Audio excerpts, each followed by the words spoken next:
Bulletcast for life.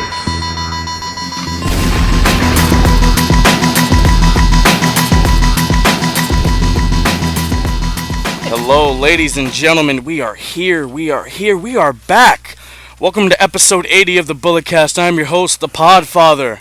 We are about the number 22nd sports and recreational podcast, but yet again, we are the only sports and recreational podcast. It is simply just too sweet. Ladies and gentlemen, I am here with the reigning, defending, undisputed Bulletcast heavyweight champion. He's our version of the Texas Rattlesnake, the Canadian Destroyer, Brandon. How's it going there, guy? It's going great. Got 18 in before the show started, so I'm ripping and ready to go on a Wednesday, early today. Hey, we're on a Wednesday. Back to the old roots, man, you know? We're not those Friday, we're not those weekend boys. At least for this week. All right, let's jump right into all of this. Ladies and gentlemen, outside of the ring. All right, so WWE could possibly be bringing back Hulk Hogan and the NWO. Hulk Hogan was at some convention, and he said he has a special announcement on October 27th, and it's going to be Too Sweet Brothers. Are you open to this? I mean, we've kind of talked about Hulk Hogan coming back, and if he is the NWO Hogan, he wouldn't be smiling, eat your vitamins and say your prayers, Hogan, but he would still be getting a paycheck from WWE being a performer, because right now he's in the Hall of Fame, but that doesn't mean anything. He doesn't have a Legends contract. There was some spottings of him, Kevin Nash, and Scott Hall at his his beach resort. Yes. His restaurant thingy. Or were they spotted at the Performance Center too, or was I mistaken? I don't know. I just saw pictures of them at Hogan's Bar and Grill or whatever the hell it is down in Florida. So they probably filmed something already. I mean, they had NWO shirts on, which means it must be WWE affiliated, because they can't wear that kind of stuff if it's on their own. Yeah, that's true. And Hogan, he had the black beard going back again. So I mean, a possible NWO comeback. I'm not gonna lie, I love NWO. I do. I love it. I mean, the last time we saw it was WrestleMania 31 and the Sting Triple H match. I mean, they didn't exactly do all that much. Well, yeah. I mean, they're in their late 50s and early into mid 60s. Okay, so what do you do? Do you have them come out and they introduce a new NWO? Yeah, and that's it. That's perfect. So this is the new. You trot out the old men. They pass the torch, and you tell the old men to get out of here. I mean, I guess, NWO, the reason why it got messed up, they had way too many members. Like, the majority of the WCW roster was NWO. Hell, Bischoff was NWO. Dusty Rhodes, baby, was NWO. And then they brought it over to WWE, and it didn't really have that great of a run. Try it again in this new era? I mean, and then there's they can throw shots at the Bullet Club, be like, we have the right to throw this up, throwing up a Too Sweet. I mean, I'm open to an NWO resurgence in some way, shape, or form in today's wrestling landscape. I'd like to see what it would do. I still am conflicted because there's the whole Hulk Hogan thing. Yeah, no, that's the biggest problem. Hogan, that's the biggest problem. I mean, if he's a heel, yes, he's a heel, but he's not going to be a racist heel, and he's still getting a contract, and he still hasn't, officially, given us a really good apology about what's happened. That's very true. So he hasn't gone on his little sympathetic tour of how I'm sorry. He said, I didn't know I was recorded. That's still, that's not the right way to go about any of that. Still, nothing's official yet. We don't know exactly what's coming out. Yeah. Maybe when's that Melbourne show? It was the 26th, I think. I don't know. Yeah. But maybe it's an announcement of a show or some. I don't know. They've had an NWO DVD. What exactly can they do with the NWO with those old guys in their late 50s, early 60s? Yeah. What else? Nash's knees are gone. Hogan has hips, and Scott Hall. God bless him. He's in better shape than he's been in the last 20 years, but he shouldn't be a wrestler. No, that's very true. That's absolutely true. It's going to be interesting to see what that announcement is. I believe that's on a Saturday, the 27th, I believe. All right, All In. We know where we can watch it, ladies and gentlemen. The first hour, what Cody Rhodes is calling 0 hour, will be on WGN America. I didn't know that I'm be honest, I didn't know that network was still around. You can watch that for the first hour, and then the rest of it will be on Fight TV. This is big news. It is very big news. Obviously, I assumed it would be on Fight TV or some sort of like over-the-top streaming service. I was a little confused. They said like traditional pay-per-view, so that means it will be on a TV provider pay-per-view. You can get it on Fight TV, but can you also get it on regular pay-per-view? That's what confused me. That's a very good question. So because they said on Be in the Elite, they said contact your local provider. So I mean, if it comes down to it, if it's kind of the same price, I would much rather just go on the regular pay-per-view route because I feel like it's more reliable. I feel like it's gonna be usually like Fight TV like pay-per-views for wrestling are usually cheaper than like the $60 you'd pay. Usually, it depends. I mean, I haven't really had any issues with Fight TV yet. I've streamed it for like some of the WrestleMania stuff. I streamed the ROH pay-per-view this year. Yeah, I mean, it's good, and it's once you order it, you keep it forever, so you can always go back and watch it. You can do the same on your DVR, but sometimes it takes up space, and maybe one time you just break out the VHS. It gets too full, and it just automatically deletes it, and you go to watch it, a couple weeks later, and you get pissed off that it's gone. Hey man, just go to the VHS, kind of record over it, Yes, record over your son's wedding or bar mitzvah or whatever, it'll be all right. But yeah, this is real big news. I mean, obviously we thought it was going to be on some sort of pay-per-view thing, but being on WG in America, it makes a lot of sense. It's a Chicago-based station. That is true. They carry the Cubs games all the time, they should carry some WWE programming. I can't. Superstars. Yes, it was Superstars. That's right. Superstars used to be amazing. I don't know what happened. Main Event used to be amazing until a month later when Vince got tired of it. Oh man, the main event they had like that CM Punk versus Sheamus World Champ versus World Champ match. That was awesome. Kofi Kingston beat Miz for the IC title on there. That was cool. It's gonna be interesting to see what the rating is for WGN. I don't think we'll ever find out the buy rates for it, but it should be really big. Yes, I'm excited. Cody and the Bucks are really putting stuff into motion for All In. We're close. What is it, like August 8th right now? What do you think the buy rate over 100,000? You think over 100,000? I think so. I mean, I don't know. That's cutting it close. I mean, some UFC pay-per-views don't go over 100,000. You gotta have the right card. I mean, they've announced so many matches. They got Adam Page versus Joey Janela. You have Cody versus Nick Aldis for the NWA World's title. I think Pentagon and Kenny are gonna wrestle each other. Kenny's match hasn't been announced yet, so... Yes, you have the Villain going up against the Rainmaker. That's going to be cool.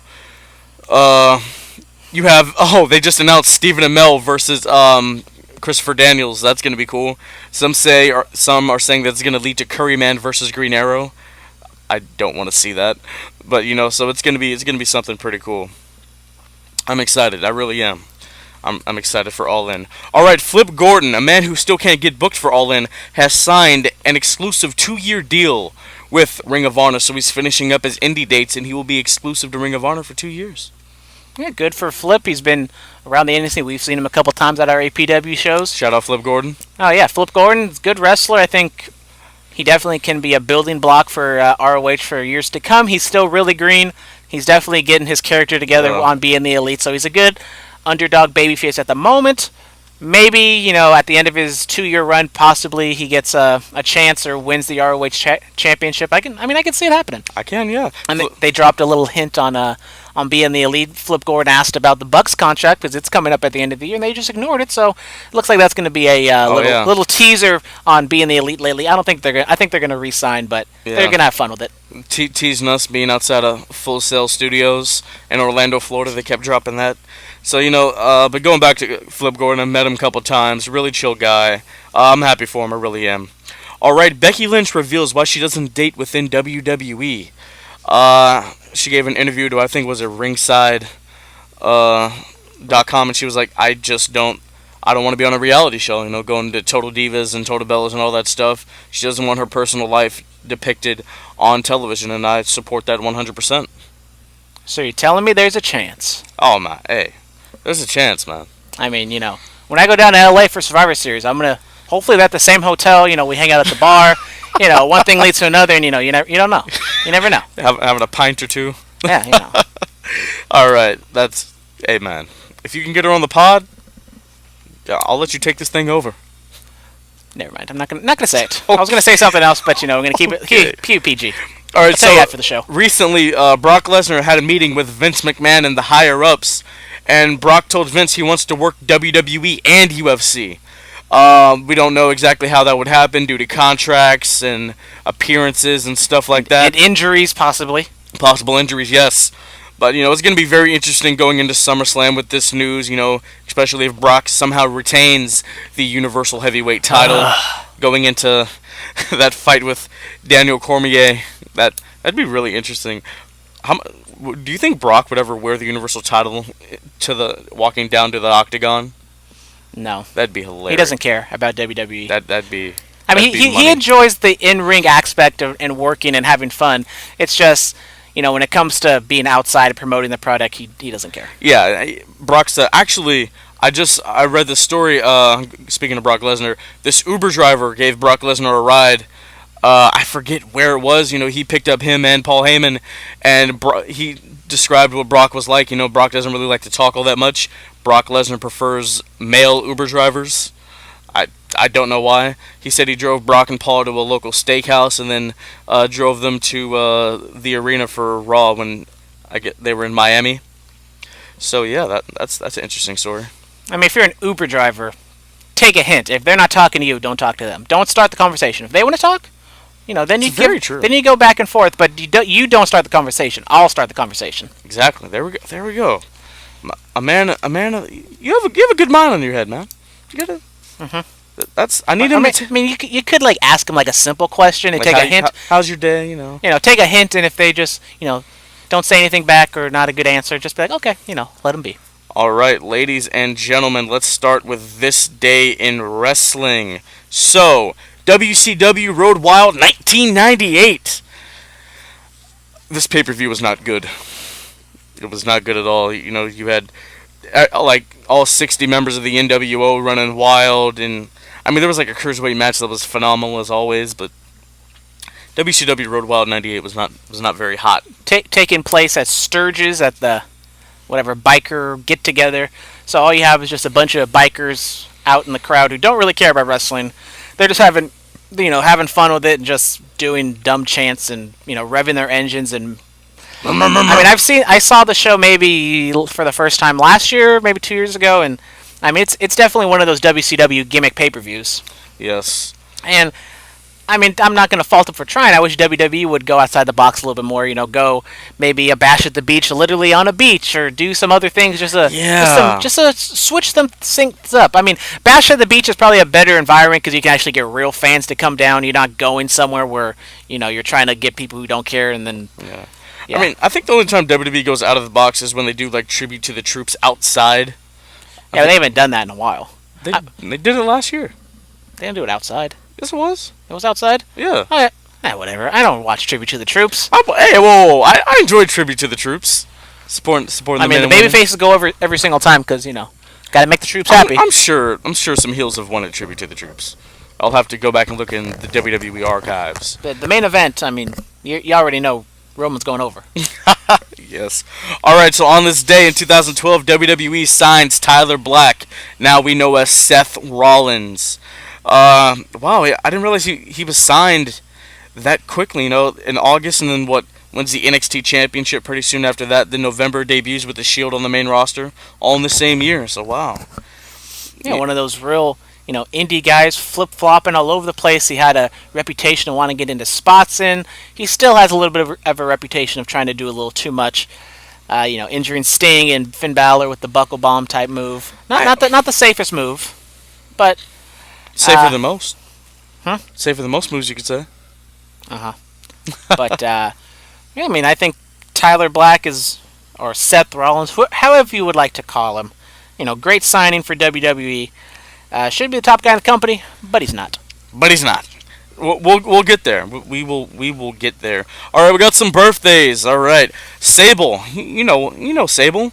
Every woman wants to be her. All the guys want to be with her. Mrs. Lesnar. Sable Bomb. She's 51. I'm not gonna lie. I thought she was older than that. Brock's only 41, so dating a cougar, you might say. Hey, I see you, Brock. That's our entrance music. That is very true. That whole storyline with what was it, Tori Wilson? Oh my. Oh my. All right, your girl. My girl. Your girl. She's my girl? She's your girl. You're very high on her. Sure. What do you mean, sure? I thought you really enjoyed her work. She's fine. The NXT Women's Champion. I still can't pronounce his name. Was it Shayna. Shayna Baszler? There we go. There we go. Yeah, she is 38 years old to get. I didn't realize she was this old. She is quite old. So, Shayna's spring chicken, and she's still in NXT. She's had a long career on the indie MMA scene, kind of made it in UFC once they had the women's division a little bit, didn't have that much of success up there. So now she turned to wrestling, big wrestling fan. I am kind of a big fan, but she ain't, she's old. But you know what they say, your late 30s, your early 40s, that's when you hit your prime. But usually women, they get out of there by their mid-30s. That's very true. At the latest. Baszler's like, she's very impressive. I think she may be on the male route of hitting that prime in this stage in her life. All right, Eric Angle, the brother of Kurt Angle, the whole switcheroo before WrestleMania 19 with Brock Lesnar. He turns 51 today. Okay. Not much to say. Not much to say. All right, Rampage, he's worked for What Culture Pro Wrestling and Defiant Wrestling over in the UK. He's 35. I first saw him during a lot of those first What Culture shows, and he was very good. I really enjoyed him. Congratulations, man. Happy birthday. Yeah, when I saw Rampage on the script, I thought it was Rampage Jackson. It's a whole different person. Yes. All right, ladies and gentlemen, our fan mail segment. Are you ready for this? I'm never ready for it because I have no idea what's coming at me. Man, so if they're good answers, good. If they're bad answers, it's because I don't know what's coming. All right, let's see. So, John Barton, Instagram. Would you guys introduce another championship? If so, what would it be and how would you win it? Are we talking about in wrestling? In I think he's talking about us. He said you guys. He didn't say like a promotion. Well, I've been a big proponent of less is more, so no more titles for me. On here, I don't know. I guess we could have something for the lesser people who come on here, the jabronis. I guess we could have something for them. Nah. What if we had like a trivia championship? Well, I'd win. You'd win? I'd win. You'd just hold both championships. Yep. You'd be the undisputed Bulletcast trivia champion. Yep, I'd be like Chris Jericho. First ever undisputed. Hey, actually, I don't know. That's not a bad idea. I got the WWE board game. I got the board game. There's a board game? Yeah, all it is just a bunch of trivia questions. Oh my goodness. And some of them, goodness. I get probably like about 85% of them, so they're some of them are very obscure. Usually the classic ones from the 80s are the ones I don't get right. I understand. Yeah, so actually, you know what? I'll see what I can do. Maybe we'll do a podcast where we play the board game. And you guys can play along and we just answer trivia questions. That'd be amazing. Yeah, I don't know. A Bulletcast Trivia Championship could be in the near future. I don't know. All right, next up, Paul Palale. I hope that's how I say your name, Paul. He did the Bullet Club Invasion podcast with me about a couple months ago. All right, so he has two questions for us. The first one: have the Good Brothers lived up to their potential? If not, what would you do differently? No, they have not. I'm gonna be honest. They haven't lived up to their potential.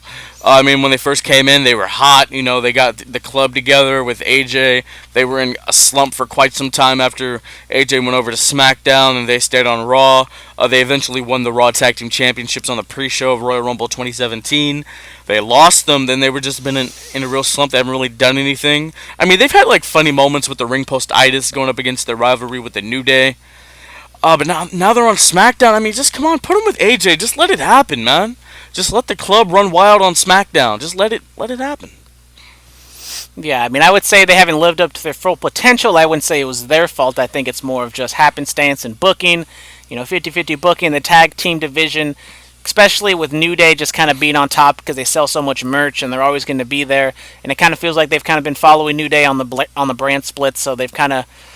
And they're kind of in the middle. People like them, but they're heels, and they're kind of baby faces with the whole nerd thing. That was probably when they were like, maybe at like, they're maybe not their hottest, but people like their shtick a lot. Nerd!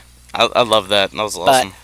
But, maybe just get him a podcast. Maybe just have the talking. Maybe they should have the Talking Shop special on WWE Network. Oh my god, that'd get him over. That'd be amazing. Even though I'd love everything about that. It'd probably be R-rated. Hopefully they wouldn't bleep anything out, because that's the thing, when they do with Chris Jericho, they bleep everything out. And that's the whole point of Talking Shop, is just them throwing out curse words like it's nothing, and them just getting drunk and burping into the microphone. I mean, it's amazing. Yes, I might burp into the microphone later on during the show. We don't know. All right, Paul's second question. If this era of WWE started with a CM Punk's pipe bomb promo, what else will it be remembered for? So if we're going to cut off like the John Cena era once CM Punk cuts his promo, well, I think it's obviously the rise and fall of Daniel Bryan. I guess this is the reality era, or... Well, I thought he said, what was this going to be? What is this era going to be remembered for? Yeah. So I think you're right. The rise of Daniel Bryan, Miracle on Bourbon Street, the fall, his unfortunate retirement. And I think also just like the emergence of NXT, as even though it's technically not WWE, but it's still under the same umbrella. I mean, we're going to think of that, 2014 to present day as kind of like, the rise of NXT possibly being like the best show on WWE, and Triple H coming to power, putting a lot of his guys on NXT. Now they're kind of trickling into SmackDown and other stuff on Raw. So, I mean, if you could just cut it off at CM Punk's pipe bomb, the only big thing, I mean, you also have Rockin' Cena. That also happened. Twice in a lifetime. I mean, Rollins' heist of the century. It can't be remembered for like one specific moment. But well, I mean, and also just Roman Reigns trying to get over so many times and failing. So I think it's, CM Punk, the rise and fall of Daniel Bryan, rise and fall. And then the Roman situation. And then Roman just trying to get over and not working out. So I guess, very well. And Brock Lesnar coming back into the fold. That's also true. Probably those three. Very well spoken. All right, baby Huey. Who was the best Intercontinental Champion that never won a world title? See, that one's hard because I don't know all my Intercontinental Champions off the top of my head. But it's probably Mr. Perfect. I mean, let's look at it. Roddy Piper, Mr. Perfect, Razor Ramon, Owen Hart. I guess you could throw Goldust in there. Why not? Yeah, I mean, Piper, he was charismatic, one of the best heels in the business. Shelton Benjamin. Oh, that's another one. Shelton Benjamin. Throw his name in the hat, You want to say Carlito? Nah, Carlito's not up there. Oh, man. I mean, Mr. Perfect, yeah. I mean, he was literally perfect. Those vignettes of him throwing the football, and then he runs down and he catches it. That's just on Raw 2 weeks ago. Was Mr. Perfect on Raw 2 weeks ago? Yeah, they went like back in time and they showed the Mr. Perfect vignettes. Oh. I watch everything. I might not pay attention to everything, but at least I skip through it. I skip through everything. All right, and then Scott Hall, Razor Ramon, all the machismo in the world, Ayo Chico. Was Jake Roberts ever IC champion? No, he never held a title in WWE, surprisingly.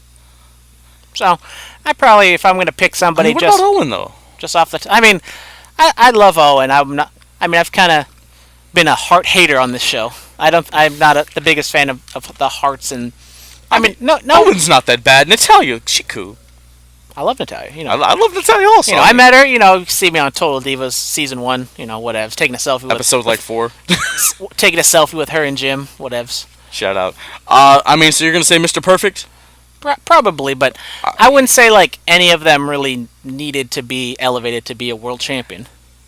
He's with the Hogan Ultimate Warrior era, so you have those guys in Macho Man, so I'm not gonna sit here and say he needed to be world champion. I think I'm gonna go Scott Hall. He was at that era of WWE when it was like Brett and Shawn and his buddy Diesel held the title. I think if Hall hadn't have gone to WCW, if he had stuck around for like another year, he probably would have been world champion.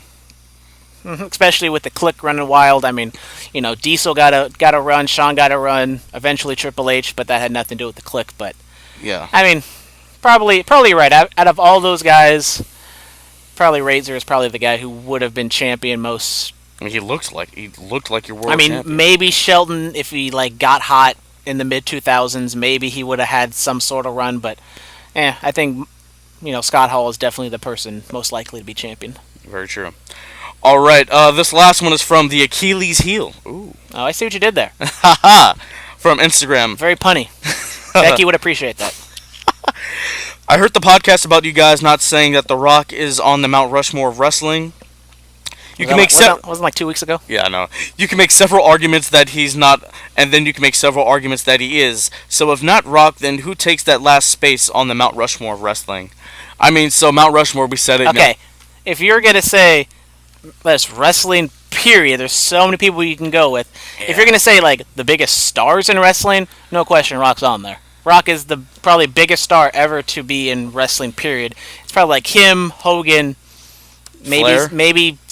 I mean, it's between him, Hogan, and then it's a crapshoot between, like, you know, Stone Cold, because Stone Cold was so hot in the late 90s. Yeah. Ric Flair, Roddy Piper, can't forget him. Batista is a huge star now, so. But I think he's talking about, like, from, like, a wrestling, in, like, a business standpoint. Look, Rock was hot, he was big, but he was no Steve Austin.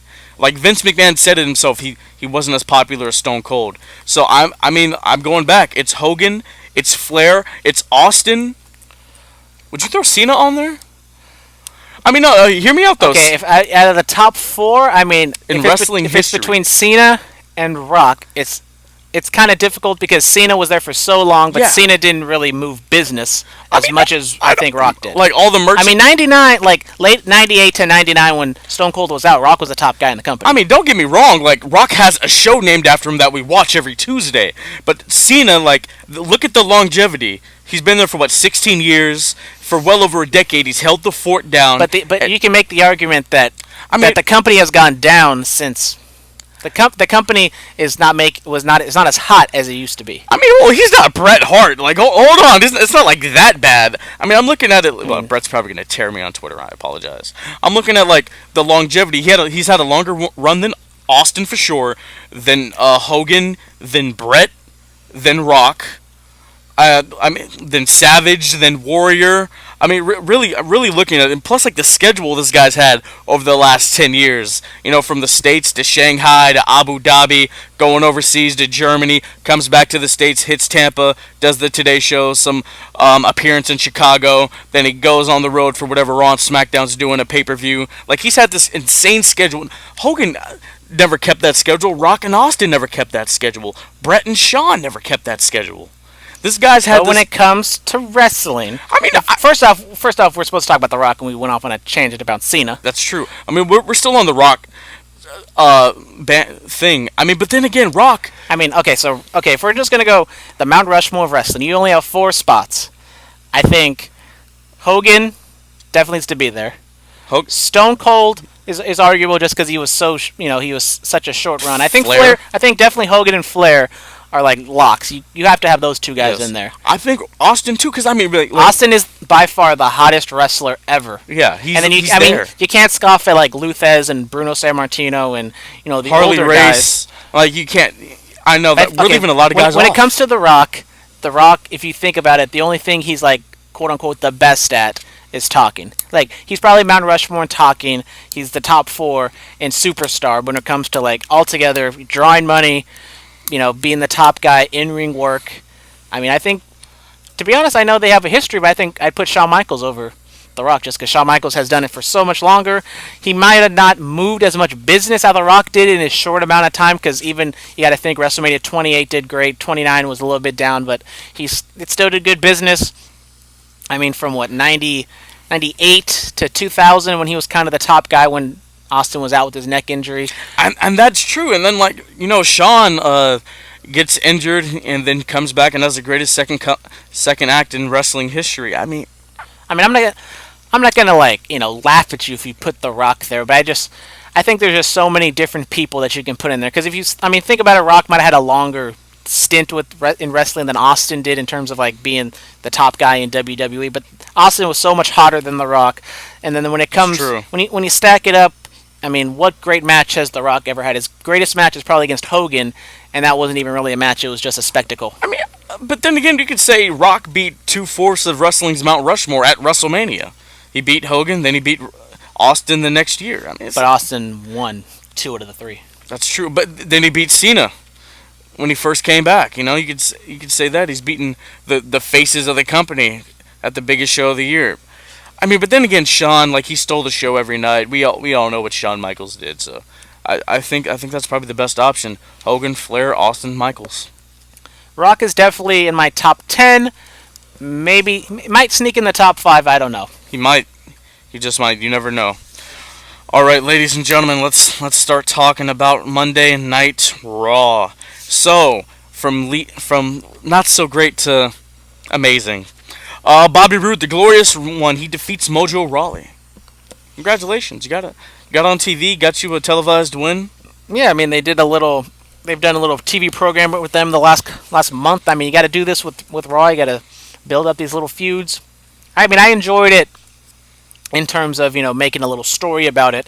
I don't know what this means for Mojo. It seems like Mojo always kind of gets like these little pushes, and then he loses to Bobby Roode. They were going somewhere with Roode possibly turning heel, and then he just beats Mojo straight up with the DDT. The match itself was all right. The finishing sequence is pretty good, but I mean, I don't know exactly what this means for both guys. Bobby Roode just kind of spinning his wheels. Mojo, once again, kind of gets a stop and start push. I thought maybe this would have been a nice thing for Mojo to win, possibly move up to the mid card. Because, I mean, I don't think he's going to ever challenge for a championship, but I think he can be in that upper mid-card maybe one day, but doesn't look like they got it in the plans. And his tights, like, they just look super basic. Like, I've seen indie guys have better tights than that. They were just, like, basic, like, first day on WWE 2K, just black with white lines on the side. First day on WWE 2K. I mean, he had some sort of stuff on his, like, on his thighs or something. But Mojo Rawley's he has the template attire of when you're creating your wrestler on one of the WWE video games.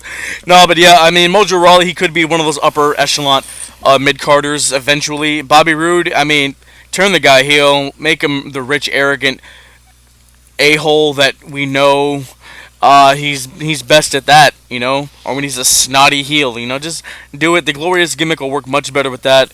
And if you're not going to do that, then I'm tired of hearing glorious. I'm gonna be honest. It was great. It was great for like the first year when it was around. Now it's kind of run its course. I'm not gonna lie. I'm done. Turn him heel. He can feud with Roman in the fall. Oh, that'd be amazing. A heel Bobby Roode going up against whatever Roman's gonna be for the Universal Championship. Make it happen. All right. So Elias, a man who I walk with. He's talking about his album, how he set all these records with 4 songs, I might add. It's an EP. It's an EP, man. It's something amazing. You need to go listen to it. I walk with Elias. And then Astro World has nothing on that. No, absolutely not. And then Bobby Lashley makes his way to the ring, and they get into a little kerfuffle. They get into some physicality. Thoughts on this whole Elias Lashley thing? Yeah, it's there. It's there. Elias just kind of being annoying and bossing everybody around. Lashley, just hit some moves. Gonna have a decent, subpar match at SummerSlam. So, whatevs. Yes. It's another match on SummerSlam that could be cut. Lashley had a quick fall from grace, man. He was in the Universal title picture. Now he's working Elias. I'm not saying Elias is terrible. I mean, Elias is great. I love Elias, but I think Vince loves Elias. I just think if you're feuding with him, you're not going to really go anywhere soon. That's very true. All right, moving on from that. The Revival versus the Tag Team Champions, the B Team, was interrupted by the Deleters of Worlds. The lights go out, and then Matt Hardy hits a Twist of Fate. Bray Wyatt hits a Sister Abigail, and then so it is announced for next week that the Deleters of Worlds will go up against the B Team and the Revival. It is a triple threat tag team match for the Raw Tag Team Championships. I'm interested. Hopefully this means there's not going to be a tag team match at SummerSlam, which I'm fine with. Less matches the better. So put it on the Revival. This could be a good match. I mean, there's Matt Hardy's been posting some cryptic things, but he did, hit the Twist of Fate, so he did kind of bump a little bit. I don't exactly know what his injury is. It's true. So maybe it's an arm injury, so they don't have to actually do all that much. But maybe they get the. I don't know. I don't know what they're gonna do with this, but it should be a fun little match, especially with the Revival and B Team probably carrying the load on the match. So yes. Oh. All right, moving on from that, the Riot Squad defeat the Boss and Hug Connection with the return of their leader, Ruby Riot. Ruby Wyatt? I almost said that. Jesus, tongue twister. Yeah, Ruby Riott, she makes a return, helping out her girls, pick up a win over Banks and Bailey. Thoughts, comments, concerns, questions? It was. It was there. It was alright. I mean, It's okay. You know, it was. It's always cool seeing my girl Liv, you know, wrestle, tear it up in the ring. That blue tongue, though. And when Ruby Riott came out in the black garb, I mean, we all kind of knew who it was, so it wasn't that much of a surprise when she unveiled and thought it was such a dastardly move. But, at least it looks like there's no turn coming yet for the Boston Hug Connection, whatever you're calling them. Yeah, that's the name they are. So, just wait out till late September, early October. See what happens. I can't wait. All right, ladies and gentlemen, the Kevin Owens Show makes a return to Monday Night Raw while he has the modern-day Maharaja, Jinder Mahal, on his show, and they're talking about peace and tranquility and, being zen, being calm, cool, and collected. And then Braun Strowman tips over the set. This is a very expensive set, I might add, of the Kevin Owens Show. And then so it leads to a match between Baron Corbin, Jesus Christ. Braun Strowman and Jinder Mahal, and Jinder wins. Just happens to be that the Kevin Owens Show was off to the side when isn't he usually inside the ring? Yeah. Just one more thing for Braun Strowman to tip over, because that's what he does. That's and it wasn't all he's good for. Like, was Braun Strowman underneath the set the entire time? I don't know. Because that's what it kind of looked like. That's what it appeared as. I don't know. Yeah, so Braun Strowman loses by, disqualification. This time, instead of count out, he assaults Jinder Mahal with the Money in the Bank contract briefcase after Kevin Owens tried to run off with it yet again. I think Jinder Mahal is the only man to defeat Braun Strowman twice. Possibly. Maybe what Kevin Owens is trying to do is maybe get under Jinder Mahal's skin a little bit so he gets disqualified. So Braun Strowman gets disqualified and he gets the Money in the Bank briefcase. Maybe. It's very possible. That's a great possibility. I mean, we don't know. We does not know. I mean, this whole situation, honestly, I really want Kevin Owens to win the contract. I do. I really do. It fits his character more. It does, yeah. Braun Strowman, he doesn't need a contract. He's a legit contender. Braun should have cashed in a couple of weeks ago when Lesnar was there. Yeah, he said, whenever he shows up, I'll be there. Where were you? Too busy. He was probably looking at Alexa. I'm not touching that. All right, moving on from that. Roman Reigns defeats Baron Corbin, so Raw opens up with Kurt Angle and Baron Corbin discussing business. Roman Reigns makes his way down to the ring. Roman talks to Kurt, talks to Corbin, and then Kurt makes this match, and yeah. So we used to have a certain someone on the podcast, and they said, a former contributor, and he said that Baron Corbin and Roman Reigns are going to tear the house down eventually. He did say that. And I said if that happens, I would eat my hat. And it looks like my hat is staying on the rack where it deserves to be, because they did not tear the house down. They did not tear the house down at all. It was okay. It was an okay match. I don't think it's a good look for Roman Reigns to have to go, 20 minutes with Baron Corbin when he's trying to beat Brock Lesnar, and Finn Balor's beating, Corbin sub 15 minutes. So, I don't know if this is a great look for Roman to have, such a long match, and Roman's moveset isn't great for it, especially if he's facing Baron, who also doesn't have a great moveset, and he's not going to bump around and, have all these different moves and stuff like that. So, not a good showing for the big dog. No, not at all. And then later on in the show, Corbin and Roman had a vocal dispute, and Roman sucker punches Corbin right in the gut. What a d-bag. I laughed at it. I was like, oh, I see it. Just make him a heel. It looks so much fun. It looks like fun, All right, moving on from that, Dolph Ziggler and Drew McIntyre defeat Seth Rollins in a handicap match. Rollins was told at the beginning of the show not at the beginning of the show. He was told at some point during the show that he would have to find another partner because Roman Reigns had already competed, so he couldn't be his partner. And I like how Michael Cole added quickly, and you know who it won't be? Former Shield brethren Dean Ambrose. He's still out with an injury. They had to throw that out there real quick. But they didn't tell the crowd that. True. Crowd wanted it. Oh, they want it. SummerSlam, I'm telling you. SummerSlam. Yeah, so this match, fine. It was okay.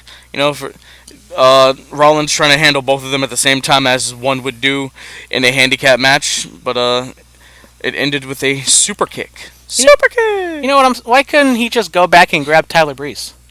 Tyler Breeze already said he wanted to team with them, so he said Roman couldn't be his partner.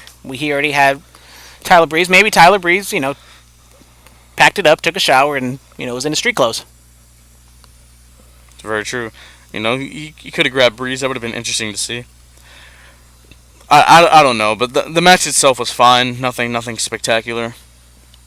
Definitely building for Dean Ambrose's return, which all signs point to. There's been a report that's saying that he's specifically coming back at SummerSlam, so I don't know if they're going to build it up to where Seth Rollins says he's going to be there, or if it's going to be kind of a surprise where he kind of gets maybe he gets like attacked before the bell starts and then Dean makes the run in. I don't know what they're going to do, but it should be fun once Dean comes back. It should be the pop of the night. It should. All right, Ronda Rousey had her first match on Monday Night Raw, and she, of course, defeats Alicia Fox.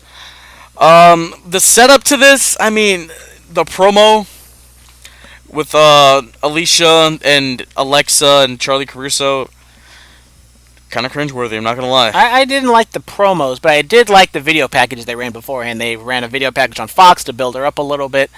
They ran a video package on Rousey. I thought, really building this thing up. I don't know what the ratings are for this segment, for this show, but it's going to be interesting to see what kind of viewers Ronda Rousey can pull in. Yeah. I don't feel like she's, the hottest thing in the world right now, but I think she will get some extra eyeballs on Raw, so it'll be interesting to see what the ratings are. Maybe I'll go over that on my show tomorrow. Yes. On Under the Radar, which was originally supposed to be, the show after the Bullet Cast, but, things happen. Things happen, yes. The video package about Alicia Fox was tremendous. I think they said she was the longest tenured female wrestler in WWE. I think Natty's been there like the same time as she has, or maybe even longer, so I'd check your facts on that. But yeah, the video package was great. They said she was the first ever African American. They didn't say Divas champion, they just said she won the championship. So I guess they're erasing the whole Divas thing. But yeah, that was cool. The match itself, it was fine. Oh, the match itself was fun.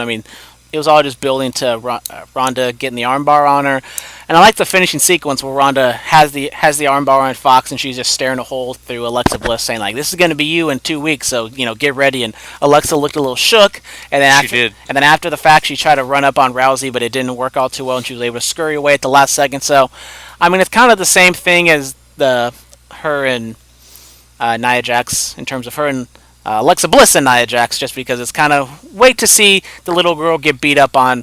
So hopefully they don't do the same thing where Alexa Bliss, Ronda has to sell for Alexa all that much. Alicia made a little bit of a comeback, but they had the distraction, so they didn't hurt Ronda all that much. But I thought it was a good show. I thought it ran a little bit too long because they went pretty far past the overrun. So that's very true. You could have maybe cut the promo out entirely, or maybe cut something else to have it maybe a little bit of a tighter show, because 3 hours and 15 minutes, that should never happen. Very true, very true. All right, so the number one thing out of Monday Night Raw, Paul Heyman's interview with Renee Young. This performance was amazing. I really enjoyed it. Paul Heyman, he looked so distraught that a man who we thought wasn't just his client, but he thought was his friend, turned his back on him. Paul Heyman, he tried to do one of the catchphrase, the reigning defense. He couldn't even finish it. He said he was shocked. He said he hasn't talked to Brock Lesnar. He said he fears for Roman Reigns because this is a more vicious, vindictive Brock Lesnar. Thoughts on this whole segment? I thought the segment itself was great. Both him and Renee Young played their parts perfectly. Renee was empathetic. She was trying to, console him, trying to be nice to him. And Paul, looked like he hasn't shaved in a week. His tears, maybe he's been crying every single day to well up his eyes, and they looked red and puffy, and he just looked like garbage. He looked terrible. The whole eye thing, it reminded me when Neville first lost the Cruiserweight title, and he had dark bags under his eyes. It kind of reminded me of that whole thing. His tear ducts, they were very swollen, and it was something to see, man. So yeah, Renee asked if there's going to be another client for Paul Heyman, so teasing possibly if they do break up, maybe they somebody else is going to be under his control, possibly Shayna Baszler, maybe somebody else. I don't know. I just hope it's not a swerve, because it's just going to be like, I'm just rolling my eyes at it. I hope they really do something with this, because when Paul Heyman has his fingerprints on storylines, which obviously he does here, it's always good stuff. You didn't even talk about Roman Reigns has his own interview with Corey Graves. Yeah, I forgot about that. It was I mean, kind of the whole show kind of laid on a little thick on the Roman Reigns sympathy, just kind of talking about how great he is and blah blah blah blah blah. Yeah, and that Roman interview, Roman talked about how this is his family business. He's disrespecting his bloodline and what he worked so hard for, meaning disrespected by Brock Lesnar. So it's going to be very interesting to see what they do at SummerSlam. We're very close to it.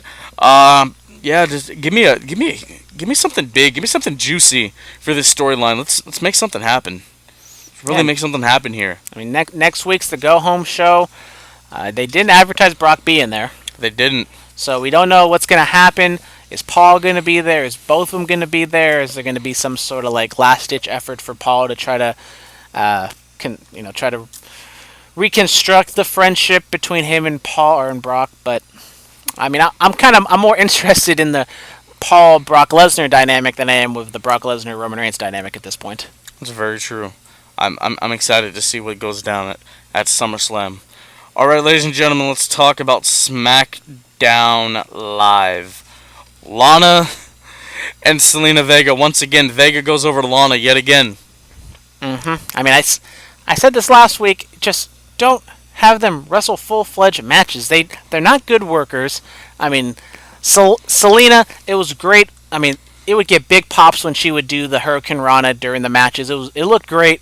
It was a shock because we never seen her wrestle before. Now you kind of take the bloom off the rose a little bit by having her wrestle these matches with Lana that were terrible.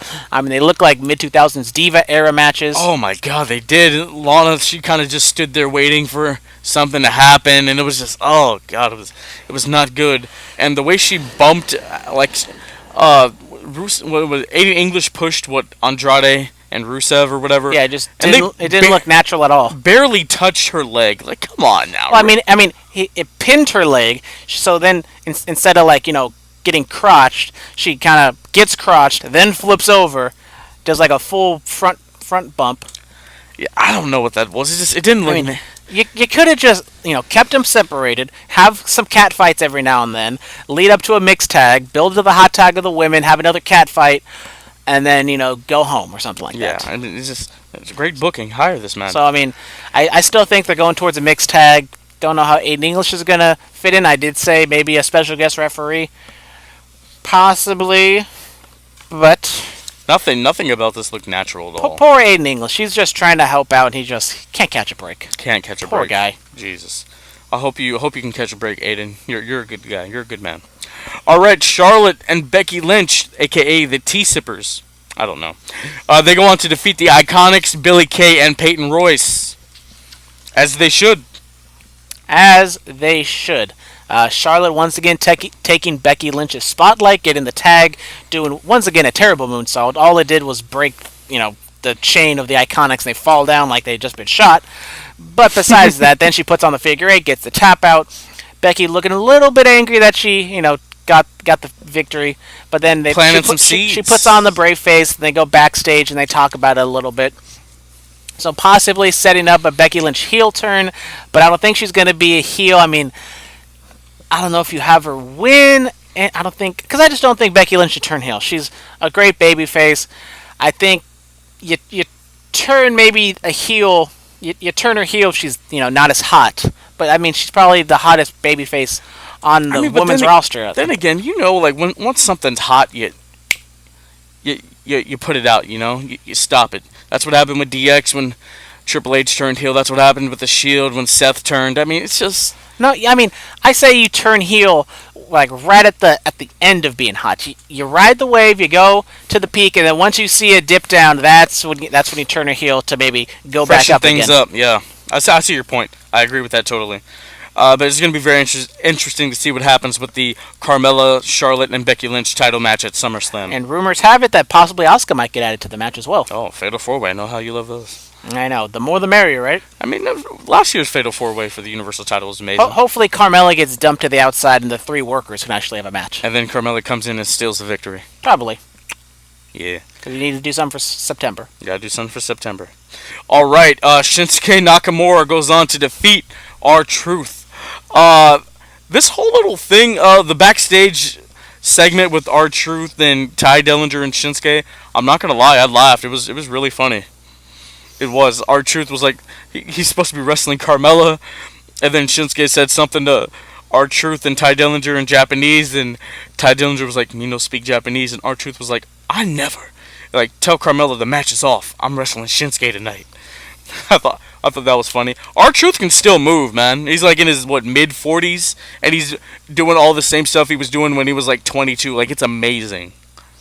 I mean, R-Truth, he's a comedy lower mid carder, but I mean, he's still a good worker. Yeah, R-Truth could wrestle, man. Don't be mistaken. I mean, that's what a good enhancement talent should be. Just a good worker, gets in there, gets the spots in.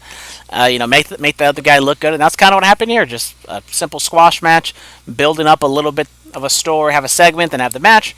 I like it. I did. R-Truth, he's going on the Black Power ranking this week. Stay tuned for that later on. Every once in a while, maybe R-Truth can sneak out a victory, and you build something with them. You do. All right. So this was the main event of SmackDown, but we're not done talking about SmackDown yet. The New Day, they win the Tag Team Turmoil tournament to become the number one contenders for the SmackDown Live Tag Team Championships. They defeat the Bar. This match was very good. In my opinion, I think the Bar should have won. But then you run into the fact of then both teams are heel. Heel versus heel is great. You can maybe get away with it in Brooklyn just because I think the people would love the Bar so much. But I think just booking wise, it's you don't exactly know what to do because then you kind of have to turn one team kind of babyface, and I guess that'd have to be the Bar just because the Bludgeon Brothers. What if they did like a tag team gauntlet match? Obviously they're not going to do that because they have the tournament champions being the New Day. And I thought this match was great. I mean, we've seen them wrestle so many times, especially last year. And this match, they just seem to switch things up all the time. They're giving us something different. Kofi was knocked out on the outside, so they worked over Big E for a while. Then Kofi makes the save, and I thought this match was great. It was. I was very impressed. I loved everything about it. All right, moving on. Randy he has another promo. Well, hold on. One other thing. The ending to SmackDown was so corny with the Bludgeon Brothers being in the arena, and they shoot them from the back, and then they walk away right as the show goes off the air. Like, they're good little employees, standing where they need to be stood, so, they get the shot as the show goes off the air. I don't like that, especially with the Bludgeon Brothers supposedly being, these outlaws and all crazy. You can't control renegades. them. And yet they're, in the outside with these mallets and... Yeah, I thought it was dumb. It didn't make sense. I don't know. All right, so Randy Orton has another promo going over a lot of the same stuff he did in that promo a few weeks ago. Talks about how he's here to destroy all the people, all the legends you know and love. He talks about how he's the apex predator, how he's a viper. You could even call him a legend killer, but you should refer to him as the 3 most deadly letters in this industry. RK, doesn't even say O, drops the mic, walks off. Another good one. Another good promo from Randy Orton. Yeah, kind of the same thing a couple weeks ago as you said, just kind of spinning his wheels, kind of keeping the same thing. It was all right. Can't really say all that much about it. It is. All right. I think he brings back the punt kick at SummerSlam. I think it makes a return. They want to. Go ahead, I just don't want. Hopefully, it doesn't injure anybody. Hope you don't, stiff them and kick them in the head. The punt kick's not that bad. All right, number 2, AJ Styles addresses the comments that Samoa Joe made about him, his wife, and his kids last week. Styles talks about how Joe threw away a decade or more friendship in seconds, discussing AJ Styles and how he can't be at home with his kids. And Styles said that his wife is basically a single parent because he's off defending the title, working for you people. He's on the road 200 plus days a year, can't really see his kids. So, yeah, it was a good promo. Kind of keeping this going along. I hope they get some physicality next week. Yeah, last show of the before SummerSlam, the promo was good. AJ kind of turned it up the latter half, kind of getting all serious and fiery. Still, seems like you want Samoa Joe to win so AJ Styles can lose the championship so he can go home to his family and be a good father. Yes. So, I don't know if they did a good job of, having people want to see AJ keep the title so he stays away from his kids. But I don't know. We'll see. This match is going to be good. I haven't seen them have an encounter in so long. I think like maybe 5 or 6 years. So this is going to be something very special. All right, number 1, Daniel Bryan attacks The Miz. So The Miz was being interviewed by Byron Saxton, and The Miz talked about how Daniel Bryan's riding his coattails, and then Byron brought up the NXT from 2010, the comedy show, which that was good for continuity's sake. That was very good, discussing how they've had this rivalry since then, and Miz talked about how it's gone through Raw, SmackDown, to NXT, and Miz is going to put an end to it. Then Daniel Bryan comes in and just starts assaulting him, I think it was in a dressing room. Starts assaulting. It was on the set of Miz and Mrs. On the set of Miz and Mrs. Sorry. Starts assaulting the security, and then Miz throws a potted plant at the back. R.I.P. Mitch. R.I.P. Mitch. At the back of Daniel Bryan's head, and then Miz is carried away by security, and Daniel gets up, angry eyes. He has those Rousey eyes. Okay, so what happened was they get the attack, and then Miz gets carried off to one way. Daniel Bryan basically goes the same exact way the Miz went. Why doesn't the camera follow Daniel Bryan? It looks like he's going after Miz again. I don't know. I don't know. Apparently, well, actually, no. Hold on. I saw on WWE the YouTube channel, it said unseen footage from Miz and Daniel Bryan fight. So maybe they did capture some of that. I don't know. The Miz scurrying away in his limousine or something. Yeah, probably. I'll have to watch it and see what happened there. But yeah, I mean, it's starting to get really heated up going towards SummerSlam. Miz and Bryan is gonna be a good one. I mean, it is gonna be good. They kind of heated up a little bit more with more of the shoot style promos from the Miz. Daniel Bryan hasn't been getting all that talking. Daniel Bryan looking a little evil, you might say. I kind of snuck up on me, but September 1st, it's only 3 weeks away, and that's when Daniel Bryan's contract's set to expire. Daniel Bryan not looking all that sympathetic at the moment, just kind of beating up the Miz. WWE's always kind of about having, speaking truth and having, burying the indie guy, and then having the WWE guy go over on the indie guy. So I think they're kind of playing into that a little bit. Does Daniel Bryan win in the end? I think they want to, if he does resign, if he hasn't already resigned, I think they're going to try to keep it quiet just to kind of keep that, mystery there. Because I think people are going to expect, if there's no news about Daniel Bryan resigning, they're going to expect the Miz to go over. Yeah, they're gonna keep that ominous thought in our heads of if Bryan doesn't resign, Miz goes over, like you just said. So I hope they don't tell us. That makes the match that much better. It makes everything that much better. All right, ladies and gentlemen, Superstar Spotlights. Who do we got? You're probably going to say Paul Heyman because he had such a great talking segment. But I'm going to go with Renee Young. I thought Renee Young was fantastic in her role in the interview as well. Not only that, she had other segments along on SmackDown and Raw. Renee Young, an unsung hero in WWE. She does her job great as a straight woman, possibly becoming a free agent later on down the line. Maybe she goes on to be on a sports show on Fox or on ESPN, possibly when SmackDown makes the move to Fox. Maybe, Renee would go to Fox, and maybe she can be kind of, a sports person, but then also kind of be in WWE talks as well. So, Renee Young, very underrated, I feel like. Yes, go check out Renee Young. She was on Chasing Glory, Lillian Garcia's podcast. Very good listening. She talks about her life with Dean Ambrose, going into WWE, changing her name. She talks about some really personal stuff. Very, very interesting. Renee Young has her own podcast as well. She does. I forgot the name of it. It escaped me, but it has nothing to do with the wrestling, but sometimes there's wrestling people on there. Yeah, I think it's like empowerment or something. I don't know. Go check out. I've looked it up before, but I forget it is. Go check out the Lillian Garcia one. That's great. Go to Renee Young's Instagram. She's plugged it a couple times. My Superstar Spotlight. Looking at it, I'm gonna go AJ Styles for the fiery promo, getting me a little hyped up for this match with Samoa Joe moving into SummerSlam next week. Let's see what these men do. All right, our promo pick of the week. Take it away, Brandon. So, last week or 2 weeks ago, we talked about the first ever edition of Sunday Night Heat being 20 years ago, correct? Yes. So, I decided to pick a promo leading up to SummerSlam 1998, which was Stone Cold Steve Austin against The Undertaker. And this was on the very first edition of Sunday Night Heat. Stone Cold Steve Austin backstage with Michael Cole, right? Yes. Michael Cole backstage interviewing him. Just a simple little 2-minute promo. They talk about what happened. Kane attacks Stone Cold from behind. The Undertaker just happens to turn his back. Undertaker was drinking a beer with Stone Cold. And then at the very end, a nice little snippet of Shane McMahon doing commentary with Jim Ross.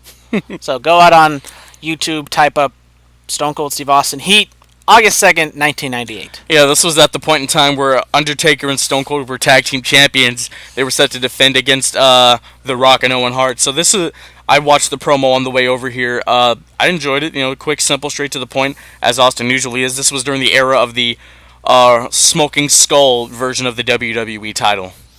That white snake leather back. The very end of Sunday Night Heat. So if you haven't watched it, possibly go on the network and watch the whole show. Go watch it. All right, ladies and gentlemen, my match pick of the week. Are you people ready for this? I don't think so. John Cena versus Seth Rollins for the WWE and United States Championships. Title for title. Champion versus champion. SummerSlam 2015.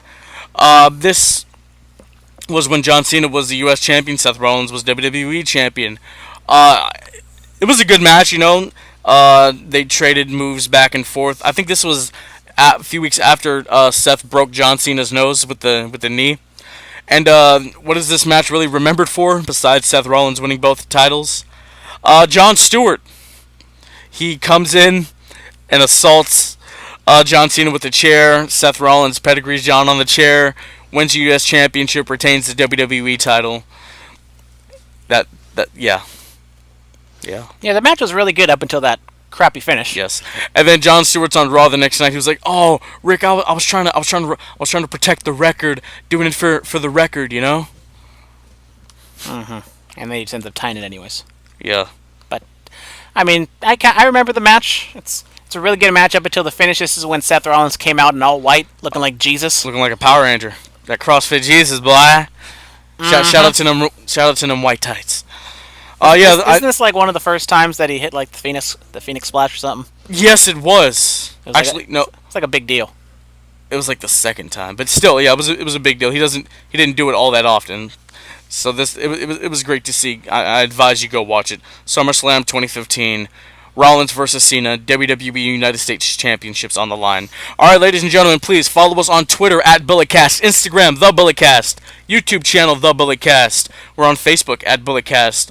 We're on SoundCloud, iTunes, Stitcher, TuneIn, Google Play, 99.9 FM KW in Watsonville. Go listen to us every Friday night from 10 to 11. Please, if you want to email us some questions for the fan mail segment, or if you're ever interested in coming on the podcast, email us. Bulletcast2 is in the number 2, sweet SWEET at gmail.com. Or you can comment questions on our Instagram. Or you can comment questions on the Instagram. That's probably the most active form of social media that we have, the Bulletcast on Instagram. Comment questions, DM us, slide into the DMs. We will answer back. All right, ladies and gentlemen, this has been another edition of the Bulletcast, episode 80. We got 20 more weeks till the big Wrestle Kingdom recap on the birthday of the Podfather. We got some big things coming, ladies and gentlemen. And my show Under the Radar tomorrow, where I cover NXT, Ms. and Mrs., and the latest on the G1 Climax. Latest in the G1. All right. No spoilers, so I haven't seen the latest episode. How's my boy Tama Tonga? He cool? He still getting disqualified? He gets disqualified in every single match. Kenny lose to Ishii? Whoa, okay, I can talk about that because I did watch that, but don't talk about me and Kenny and Yano because Kenny might have lost to Yano because Yano, is doing fair play, and Kenny's kind of lost his edge now, but talking a whole bunch of nonsense. Quick thing about the whole thing with Ishii, like his Ishii, he's a real one. MVP of the G1. Kenny Omega's shoulder clearly was not down. Come on, New Japan. Shoot from a different angle. Come on, guys. Or maybe that's going to be a storyline moving forward. I don't know. Because Kenny didn't have the book. Now that he has the book, he's going to be golden. He's going to beat Yano, or he has beat Yano, obviously, and then he's going to beat Kota Ibushi. So, all right, there we go. Ladies and gentlemen, this has been the Bulletcast. We'll see you guys next time.